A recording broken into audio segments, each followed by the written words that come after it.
uma decisão que envolve contratos de aluguel e que pode mudar os planos de quem pretende ser fiador de alguém. O programa Grandes Julgamentos do STF de hoje apresenta a decisão num recurso extraordinário que permitiu a penhora do único bem de família de um fiador em caso de inadimplência do locatário.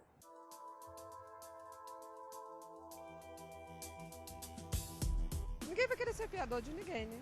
Ninguém vai pagar por outra pessoa. A gente planeja o futuro, mas nem sempre dá certo.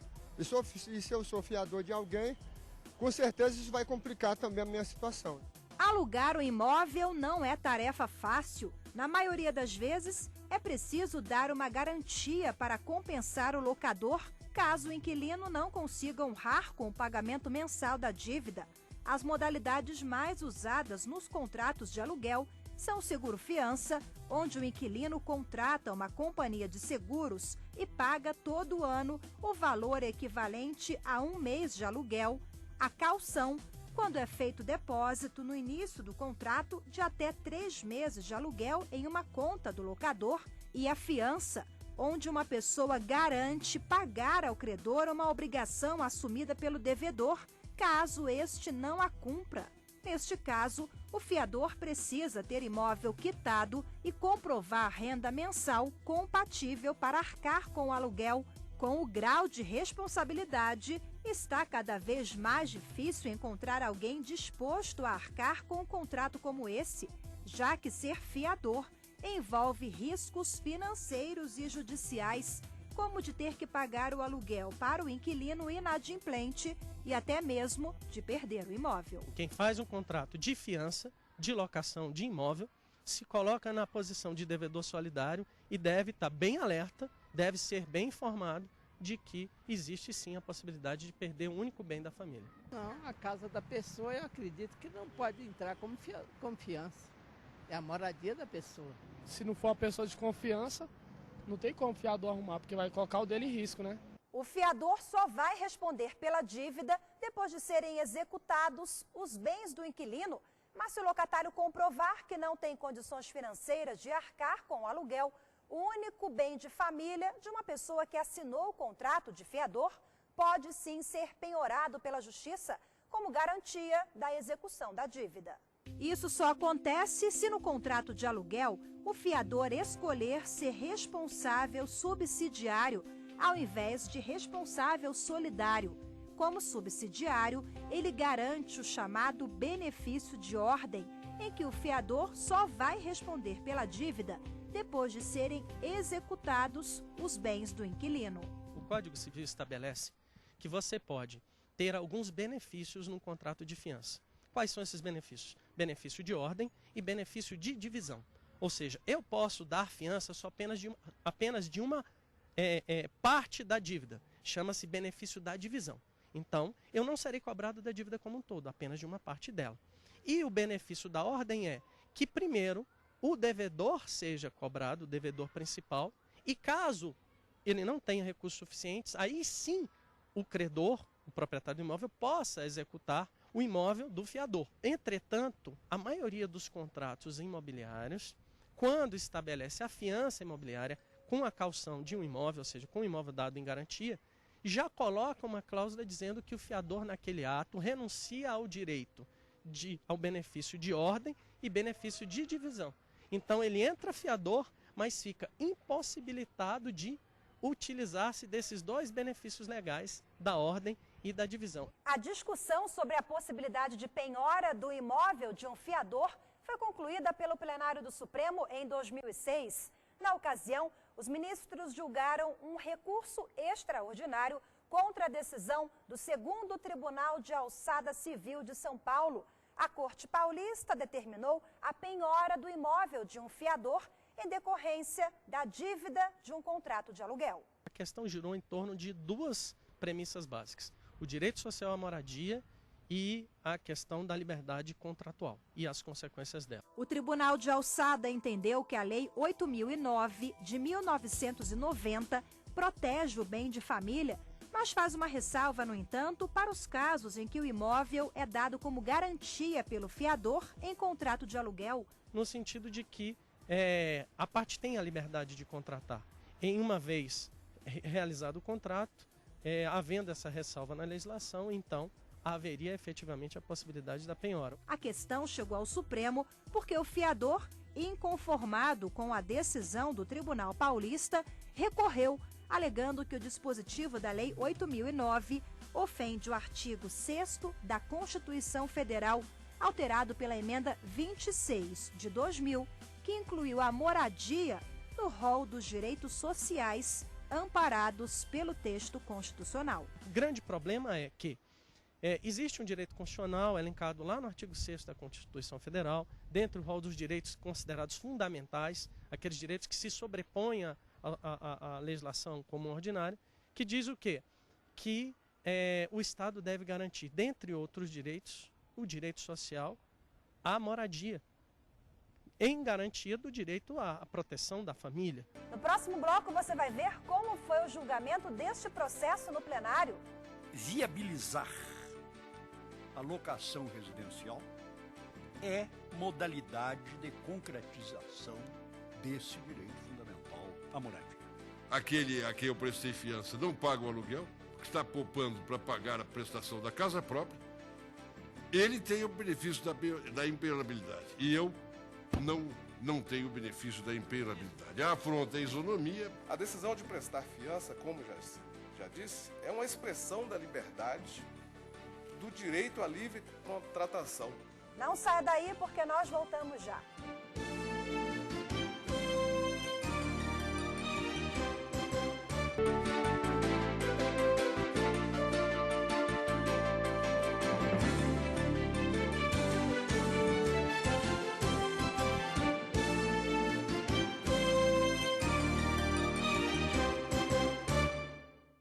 O programa de hoje é sobre uma decisão concluída pelo plenário em fevereiro de 2006. A penhora do único imóvel da família de um fiador para quitar o débito de um locatário inadimplente.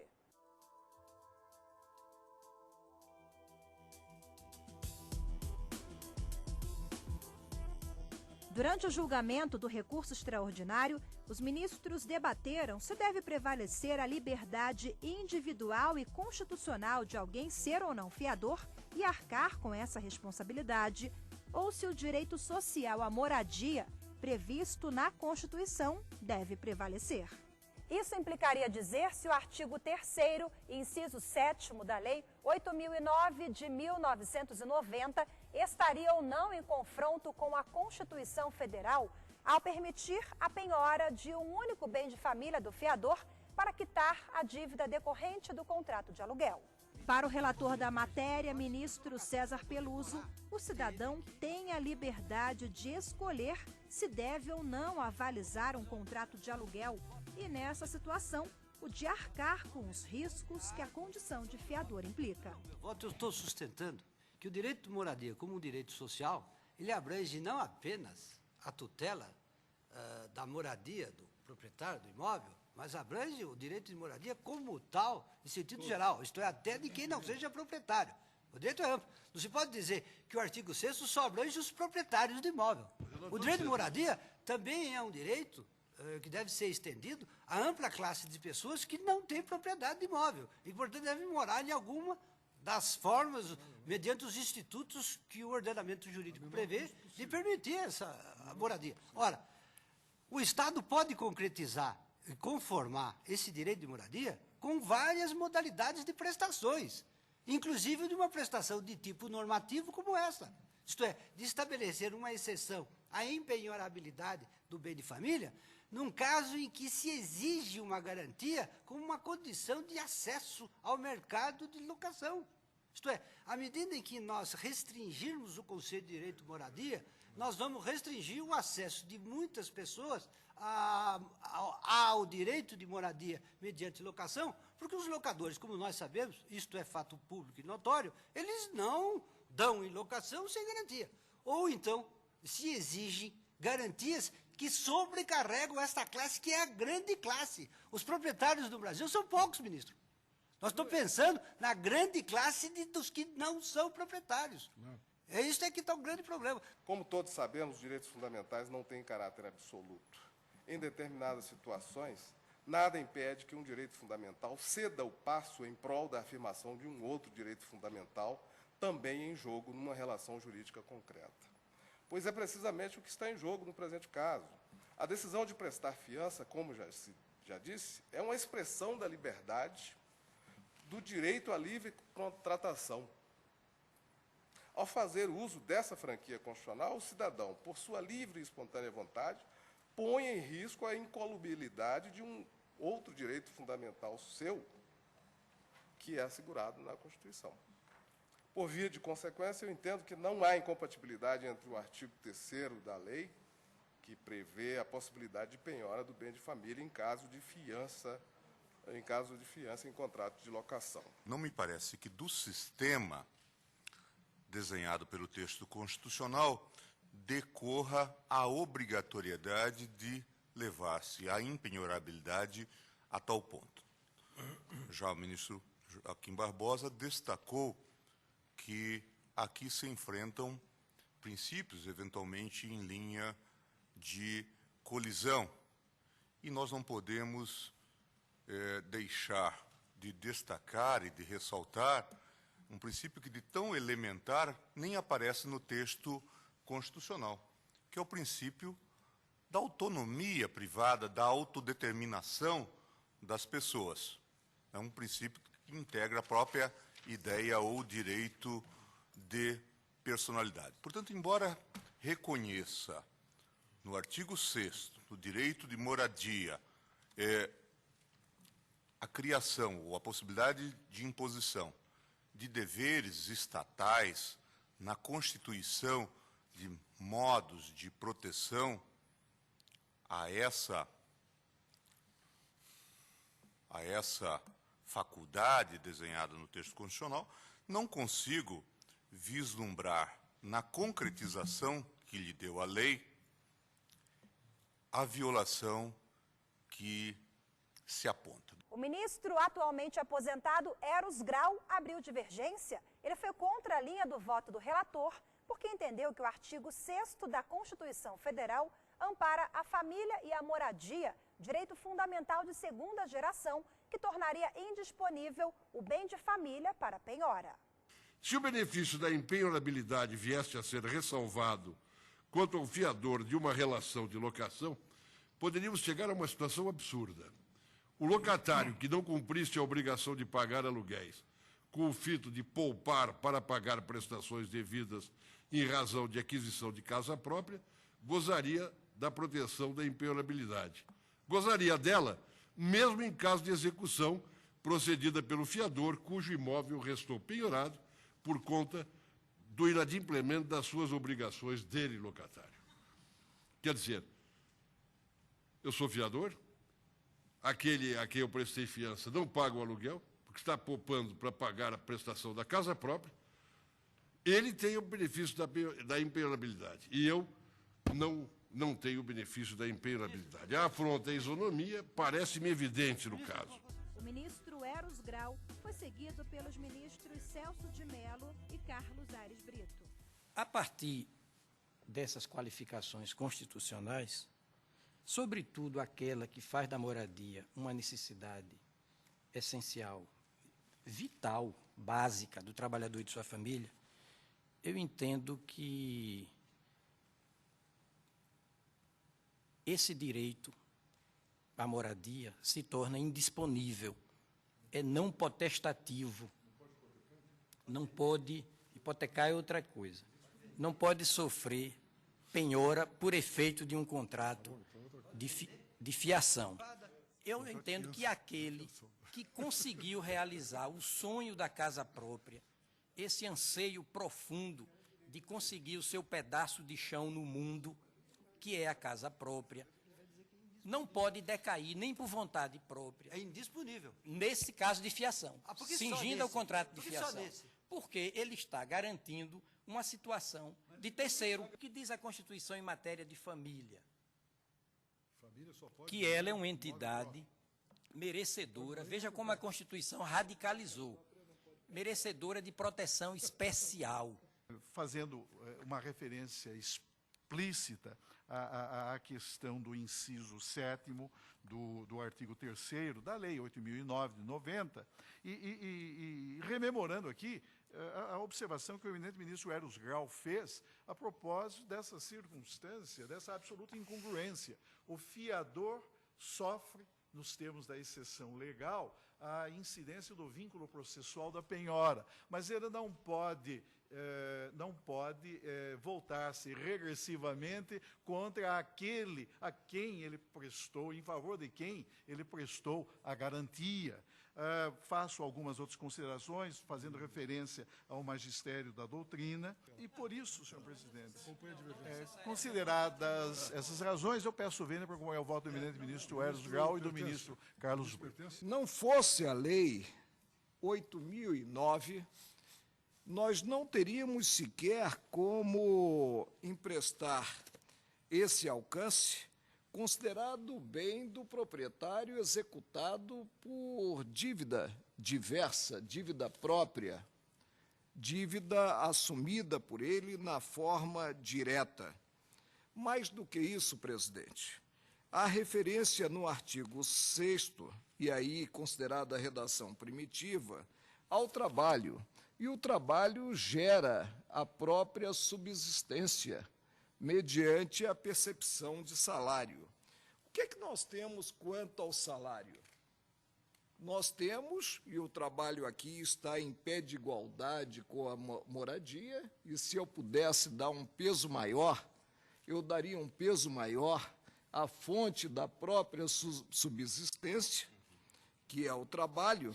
Nós temos uma previsão que a proteção ao salário é na forma da lei, a demonstrar que não encerra a referência à moradia contida no artigo 6º, por mais linear que seja o significado emprestado, a proteção à propriedade em si. Por isso, eu peço vênia aos ministros Eros Grau e Carlos Aires Brito para desprover o recurso interposto. O julgamento foi concluído pela Suprema Corte em 2006. De lá para cá, muitos ministros deixaram o tribunal, alguns porque completaram 70 anos, outros porque decidiram antecipar a aposentadoria compulsória. É o caso da ministra Ellen Grace. Ela deixou o tribunal em agosto de 2011, bem antes de completar 70 anos. A ministra seguiu o relator do processo a favor da penhora do único bem de família do fiador. Com base nas razões brilhantemente desenvolvidas pelo ministro César Peluso, que a Constituição busca assegurar exatamente um amplo acesso à moradia, e este amplo acesso à moradia pressupõe as condições necessárias à obtenção dessa moradia, seja no regime de propriedade, seja no regime de locação ou de arrendamento, como prefere a Constituição portuguesa. Ponderando todas essas razões, eu peço vênia aos eminentes colegas que divergem, mas acompanham o relator. Viabilizar a locação residencial é modalidade de concretização desse direito fundamental à moradia. Dificulta-o, evidentemente, tornar ilusória a fiação dada pelo titular de um bem de família. Com todas as vênias de mestre Eros Grau, eu creio que não se trata aqui de ceder a imperativos do mercado, mas de ter em conta a realidade circunstante da questão constitucional. A alternativa à fiação eficaz é enredar-se o inquilino à garantia bancária, inacessível à grande massa daqueles que não tem como realizar o seu direito à moradia, senão mediante o arrendamento do imóvel residencial. O presidente do tribunal na época do julgamento, ministro que também está aposentado atualmente, Nelson Jobim, acompanhou a maioria. Ora, na medida em que entendêssemos, como pretende a minoria, de que este direito seria um direito oponível nessas circunstâncias, a consequência era exatamente a extração da possibilidade de locações de uma série de pessoas absolutamente necessitadas para tais. Por quê? Porque, evidentemente, que o risco seria onerado ao personagem através da fiança bancária ou mesmo da impossibilidade de locação. Lembrem-se toda a disputa que houve com a Lei 1.300, à época dos anos 60, que acabou inviabilizando o crescimento imobiliário e que depois teve que haver um vetor para viabilizar, com o Decreto-Lei 40, se não me engano, ou 4, Decreto-Lei número 4, que começou a viabilizar a liberação das locações na área comercial, até chegarmos à situação atual que deu um boom de crescimento de investimentos na área imobiliária, principalmente depois da Lei de Condomínios e Incorporações da década de 60. O tribunal não pode ficar insensível de que as suas eventuais trabalhos teóricos ou acadêmicos possam criar circunstâncias em que inviabiliza, inclusive, a própria desenvolvimento do setor e a abertura a moradias a todos. Por 7 votos a 3, a maioria acompanhou o voto do relator do processo, o ministro atualmente aposentado César Peluso, e negou provimento ao recurso extraordinário. Desta forma, o Supremo manteve a decisão do 2º Tribunal de Alçada Civil de São Paulo, que determinou a penhora do imóvel de um fiador. Nós vamos agora para um rápido intervalo, mas não saia daí porque no próximo bloco você vai saber como evitar transtornos jurídicos e financeiros na hora de assinar um contrato como fiador. A Ordem dos Advogados do Brasil tem feito uma campanha aqui no Distrito Federal e entendo que no país inteiro para que a sociedade brasileira contrate um advogado antes de assinar um contrato. Voltamos já.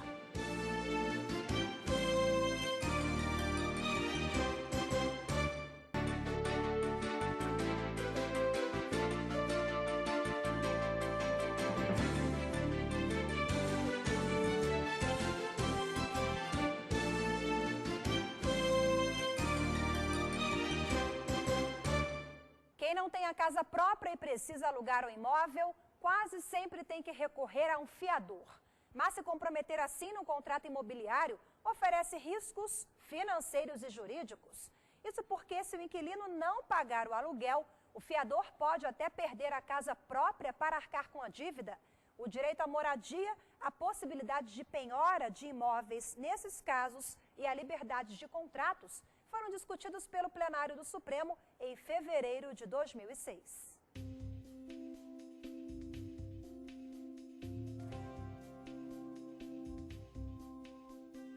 Foi um julgamento que lançou uma nova luz sobre a legislação e a aplicabilidade do direito, porque à medida em que havia uma interpretação anterior sobre a impenhorabilidade, mesmo que fosse para caso de fiança, desde que o imóvel fosse o único bem daquela família. Então isso era incontestável. Com a Lei 8.009 de 90, trouxeram-se algumas exceções, como dívidas trabalhistas, créditos previdenciários, hipoteca e a fiança. O que se questionou foi, mas a fiança estaria incluída nesse rol? Não é verdade? E os Supremos Ministros entenderam que mesmo diante do direito social à moradia, que é um direito fundamental de segunda geração, por maioria de votos, prevaleceria a lei ordinária 8.009/90, seu artigo 3º, inciso 7º, e não o artigo 6º da Constituição Federal. Já é difícil já a pessoa arrumar um lugar, essas pessoas que não conseguem. Conseguir um lugar para alugar, agora tem que conseguir o fiador, e se não pagar, ainda penhorar, fica mais difícil ainda, né? Se você perde sua casa, aí você vai morar de aluguel, você vai morar debaixo da ponte? Eu acho que quem aluga tem que ter responsabilidade, tem que ter seriedade para assumir os seus compromissos. Por isso, a Ordem dos Advogados do Brasil tem feito uma campanha aqui no Distrito Federal e entendo que no país inteiro para que a sociedade brasileira contrate um advogado antes de assinar um contrato.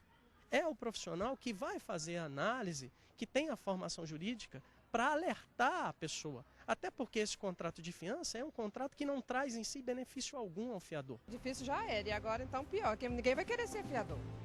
Ah, com certeza, né? Para conseguir um fiador bem mais difícil, né? Uma pessoa, para ser um fiador tem que ser uma pessoa também que tem uma renda boa, né? E para arrumar não é nem todo mundo, né? Que tem alguma pessoa conhecida que tem essa renda para ser fiador. Mas quem assinou o contrato, se tornou fiador de alguém e se arrependeu depois, pode sim voltar atrás. Se essa possibilidade jurídica existe no Código Civil, que é a possibilidade da exoneração de fiança. Você tem que notificar o credor enquanto o devedor ainda estiver adimplente. E ainda assim você fica alguns dias obrigado ao contrato. O Grandes Julgamentos do STF fica por aqui. Se você quer propor algum tema para o nosso programa, mande um e-mail para a gente. O endereço é grandesjulgamentos@stf.jus.br. Muito obrigada pela sua companhia e até a próxima semana.